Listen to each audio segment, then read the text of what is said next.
Well, imagine you're flying 170 feet above the Yuba fire last week. You're ready to drop a load of retardant to help knock out the flames. And then suddenly, so low to the ground, about 150 miles an hour, you can no longer see anything that's in front of you.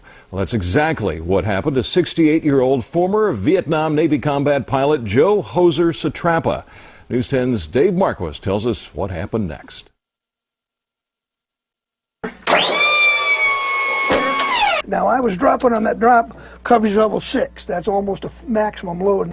Just as he made a drop on the raging Yuba fire, Joe Satrapa's S-2 bomber was hit by a wave of fire retardant from the plane in front, lifted by a blast of heat.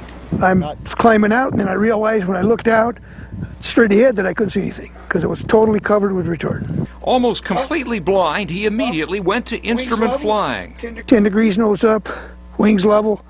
Check the vertical speed to make sure I'm climbing. He called on his wingman to help guide him, then put water from this bottle on his flying glove.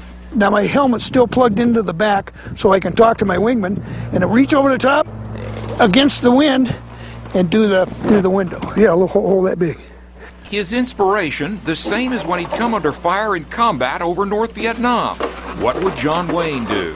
My buddy said, and a voice came from heaven. It was John himself, and he told me 10 degrees nose up, wings, VSI, altimeter. Landing was a little challenging. The 4-inch circle right here, and then as I was coming back, I couldn't sit back here like this.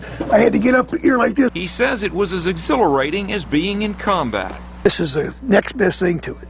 There's nobody shooting at you, but it's just as challenging. So how did he feel about getting back to flying? In the smoke till I croak. At the Grass Valley Air Attack Base, Dave Marquis, News 10.